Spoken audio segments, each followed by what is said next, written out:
जय श्री राधे कृष्ण। आप सभी का हमारे YouTube चैनल पे बहुत बहुत स्वागत है। आइए आज सुनते हैं करवा चौथ व्रत की कथा। करवा चौथ का व्रत हर वर्ष कार्तिक माह के कृष्ण पक्ष की चतुर्थी तिथि के दिन करवा चौथ का व्रत किया जाता है। इस व्रत को महिलाएं अखंड सौभाग्य की प्राप्ति के लिए इस व्रत को करती हैं।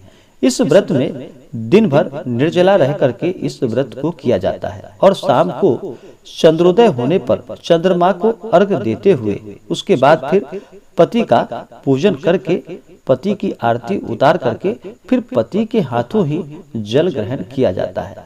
यह सभी प्रकार के सुख और समृद्धि को प्रदान करने वाला है। कार्तिक मास में स्नान और दान का और व्रत और पूजन का बड़ा ही विशेष महत्व माना गया है। करवा चौथ के व्रत में इस व्रत में भगवान गणेश, चौथ माता गौरी और भगवान शंकर तथा भगवान कार्तिकेय का पूजन किया जाता है।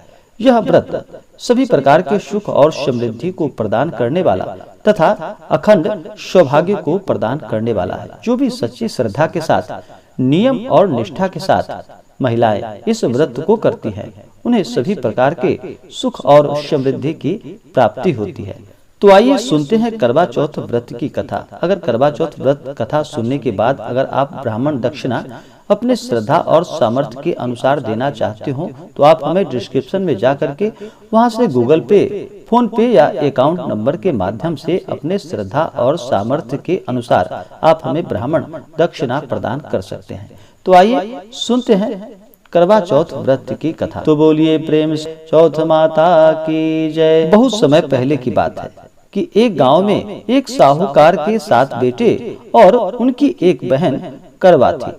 सभी सातों भाई अपनी बहन से बहुत प्यार करते थे, यहाँ तक कि वे पहले उसे खाना खिलाते थे, उसके बाद ही स्वयं भोजन ग्रहण करते थे। एक बार उनकी बहन ससुराल से मायके आई हुई थी। शाम को भाई जब अपना व्यवसाय बंद कर घर लौट आए तो देखा कि उनकी बहन बहुत ही व्याकुल थी। सभी भाई खाना खाने बैठ गए और अपनी बहन से भी खाना खाने का आग्रह करने लगे, लेकिन बहन ने बताया कि उसका आज करवा चौथ का व्रत है, जो कि वह उस व्रत को निर्जला रखती है और वह खाना तभी खा पाएगी जब तक कि चंद्रमा का दर्शन न हो जाए और चंद्रमा को अर्घ ना दी जाए, तब तक मैं खाना नहीं खा पाऊंगी। चूंकि चंद्रमा अभी तक नहीं निकला है, इसलिए वह भूख और प्यास से व्याकुल हो उठी है। सबसे छोटे भाई को अपनी बहन की हालत देखी नहीं जाती और फिर उसने दूर पीपल के पेड़ पर एक दीपक जलाकर चलनी की ओट में उसे रख देता है और दूर से देखने पर वह ऐसा प्रतीत होता है कि जैसे चतुर्थी का चांद उदित हो रहा हो। उसके बाद भाई अपनी बहन को बताता है कि चांद निकल आया है, तुम उसे अर्घ देने के बाद भोजन अब ग्रहण कर सकती हो। बहन भी खुशी के मारे सीढ़ियों पर चढ़कर चांद को देखती है और उसे अर्घ देकर खाना खाने के लिए बैठ जाती है। वह पहला टुकड़ा जैसे ही मुंह में डालती है तो उसे छींक आ जाती है। फिर दूसरा टुकड़ा डालने पर उसमें बाल निकल आते हैं और जैसे ही तीसरा टुकड़ा मुंह में डालने की कोशिश करती है तो उसके पति की मृत्यु का समाचार उसे मिलता है और फिर वह बौखला जाती है। उसकी भाभी उसे सच्चाई से अवगत कराती है कि उसके साथ ऐसा क्यों हुआ है।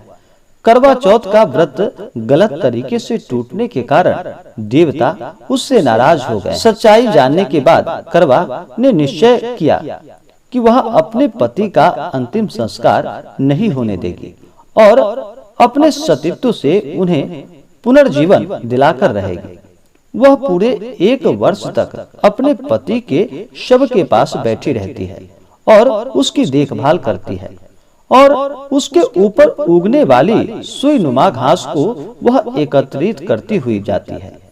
और 1 वर्ष बाद फिर करवा चौथ का दिन आता है। उसकी सभी भाभियां करवा चौथ का व्रत रखती हैं। जब भाभियां उससे आशीर्वाद लेने आती हैं तो वह प्रत्येक भाभी से कहती है कि यम सुई ले लो, पिया सुई दे दो, मुझे भी अपनी जैसी सुहागिन बना दो, ऐसा आग्रह करती है। लेकिन हर बार भाभी उसे अगली भाभी से आग्रह करने का कहकर चली जाती है। इस प्रकार जब छठे नंबर की भाभी आती है तो करवा उससे भी यही बात दोहराती है। यह भाभी उसे बताती है कि चूंकि सबसे छोटी भाई की वजह से ही उसका व्रत टूटा था, अतः उसकी पत्नी में ही शक्ति है कि वह तुम्हारे पति को दोबारा जीवित कर सकती है। इसलिए जब वह आए तो तुम उसे पकड़ लेना और जब तक वह तुम्हारे पति को जिंदा न कर दे उसे नहीं छोड़ना। ऐसा कहकर वह चली जाती है। सबसे अंत में छोटी भाभी आती है। करवा उनसे भी सुहागिन बनने का आग्रह करने लगती है, लेकिन वह भाभी टाल मटोल करने लगती है। इसे देखकर करवा उन्हें जोड़ों से पकड़ लेती है और अपने सुहाग को जिंदा करने के लिए कहती है और बार बार अपने भाभी से आग्रह करती है। भाभी भी उसे छुड़ाने के लिए उसे नोचती है और खसोटती है, लेकिन करवा नहीं छोड़ती है। अंत में उसकी तपस्या को देख भाभी पसीज जाती है और अपनी छोटी उंगली को चीरकर उसमें से अमृत उसके पति के मुंह में डाल देती है।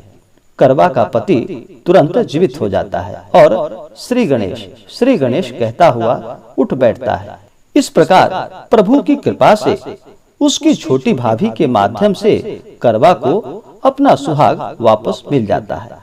हे भगवान श्री गणेश, हे चौथ माता, हे गौरी माता, जिस प्रकार करवा को चिर सुहागन का वरदान आपसे मिला, वैसे ही जो भी भक्त आपका सच्ची श्रद्धा के साथ व्रत करे, आपका कथा श्रवण करे, वैसे ही सब सुहागिनों महिलाओं का सुहाग अखंड रखना और उन्हें सुख समृद्धि का वरदान प्रदान करना।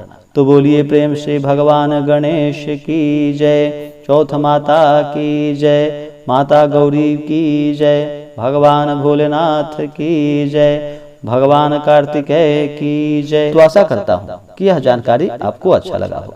ऐसे ही ज्ञानवर्धक जानकारियाँ प्राप्त करने के लिए हमारे इस चैनल को लाल बटन दबा करके सब्सक्राइब करें, साथ में बेल आइकन घंटी दबाएं ताकि मेरे वीडियो का नोटिफिकेशन आपके पास सबसे पहले पहुंचे। वीडियो को लाइक और शेयर करें। सुखी रहें और स्वस्थ रहें। जय श्री राधे कृष्ण। धन्यवाद।